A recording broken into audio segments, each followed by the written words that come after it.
Knicks fans and whatever Raptor fans want to be on here right now after a 26-point loss, welcome to the page, as I'm going to discuss the 126-100 whomping between the Knicks and the Raptors tonight. But before we get to the game itself, I'm going to quickly revisit the trade. Now, obviously, we've had a lot of time to sit through it. We've been able to see these players play on said teams. OG is outstanding. The Knicks fans have now seen it, and I, from what I'm seeing all over social media, love it. And rightfully so. He's the perfect player to put into that team, and he looks great. The team's playing outstanding basketball. I mean, they've won, 3 in a row now, is it? Yeah, 3 in a row, 8-2 in their last 10. They're buzzing. They're 5th in the East. They're playing good ball, right? And if you're the Toronto Raptors now, you look at Emmanuel Quickley. Again, he's a much more fun player to watch than watching, God, I don't know, whatever the hell we were watching before the trade. And watching a Canadian, RJ Barrett. Like, I'll be real, Knicks fans. I get it. RJ was probably really frustrating in New York. Understandably so. We see all the efficiency numbers, all that stuff. But as a Toronto fan who have watched players leave, not want to be here, all that stuff in the city, and hear all the awful stuff south of the border, to have a guy born here, bred here, and want to be here, yeah, it's definitely a sigh of relief. And you can see by the play, he's been a lot better as a Raptor than a Knick. It could be early goings, but I like what I'm seeing from RJ. Emmanuel Quickley is so fun to watch. And wins and losses are just in the complete opposite direction for both teams. But Raptor fans, we knew this was going to happen. Like, don't kid yourself. Who thought that this trade was going to make you better? Who thought when they made the Pascal trade, we're all like, yeah, checked out, right? They're not going to try and win games this year. And they're not. Evidently so. Right? You lose by 26 today, and it felt like the entire game the Knicks were just kind of like playing with their food a little bit. First half, Raptors played okay basketball, right? You're only down 2 at halftime. You put a really good push at the end of the second quarter, and you're right there. But coming out in the third quarter, you go ice cold shooting. The Knicks come out hot, and it's checked out at that point. You go down big. You're down by like 20 at one point. You cut it down to 14 at the end of 3 quarters of play, and you're thinking, okay, maybe, right? No.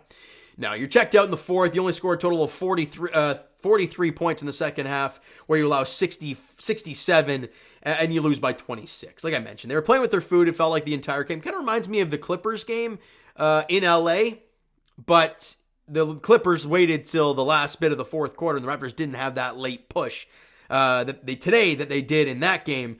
But it just felt like that, right? It really did. And the Knicks, obviously being a much better team than Toronto Raptors, as you'd expect, late just beat them down.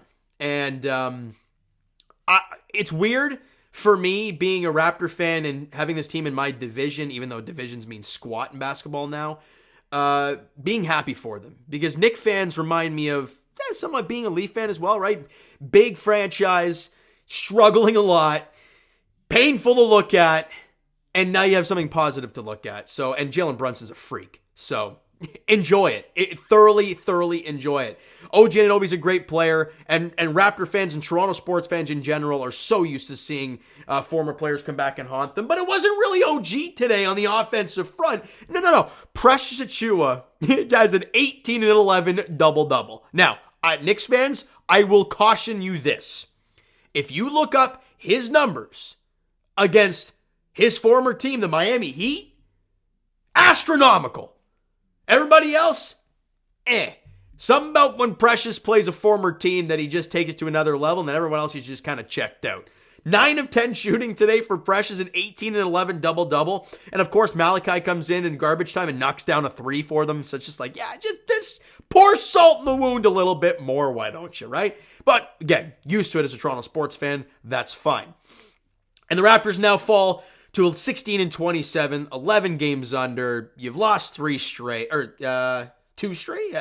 games, and they just seem checked out. Right? They just seem checked out of it. Scotty Barnes today had a great first half. He had like 9, 4, and 5 at that break, and 4 of 9 shooting. Ends the game with 9, 6, and 7, 4 of 14 shooting. It was 0 of 3 from 3. Yeah, minus 15, just looked rough. Jonte Porter couldn't make shots. Gary was hot early on, right? 4 of 8 from 3, 6 of 10 from the field, 16 points, only played 25 minutes. Again, you can see how uninspired they were in this game. RJ only played 28.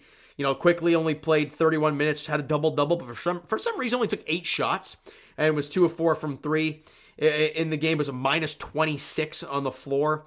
Your bench really didn't give you anything. Any people are going to say, well, Grady gave you 11, and you know what? Yes, that's what I'm going to talk about. Very minimal here and wrap this thing up because I don't want to talk much more about this game. I really don't.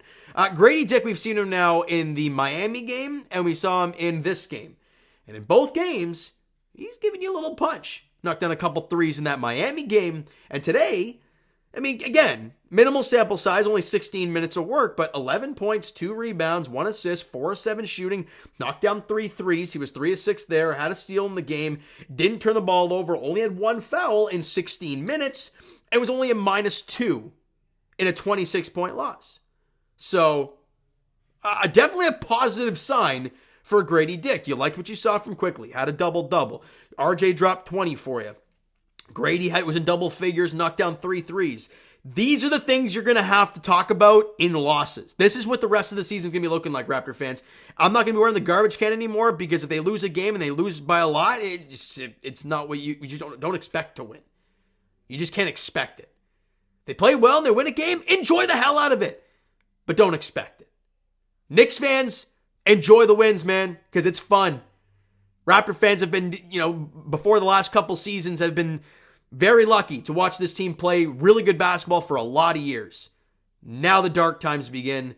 We'll see how long it happens. Masai Ujiri even said it in his thing. Patience is going to be key. And he said it quite a bit. And with the tears about Pascal, there's a lot of things going on in this organization. They've got to find out where this direction is headed. We know where it's going, but how they're going to get to that next step is the next key for this team. All right. So you know what, guys? That is going to do it for this one. If you enjoyed the video and if you're a Knicks fan and loved it, because you probably did, hit the like button, hit the subscribe button if you guys haven't done so already. Raptor fans, if you're just hanging on for dear life like I am, hit that like button as well. Comment down below your thoughts on the video, thoughts on the game. What'd you like, what'd you not like from today's game for the Toronto Raptors? Twitter, Discord, Instagram, TikTok, all that stuff is down below. So follow up there if you're not done so already, and I will talk to you guys. Leafs edition tomorrow, 9 o'clock puck drop in Seattle. We'll see how that goes. And as for the Raptors, they're back in action on, Monday as they host the Memphis Grizzlies, 7:30 tip-off there. Thank you so much for listening and watching. I hope you enjoyed the video, and obviously not this game today. We'll talk to you guys then.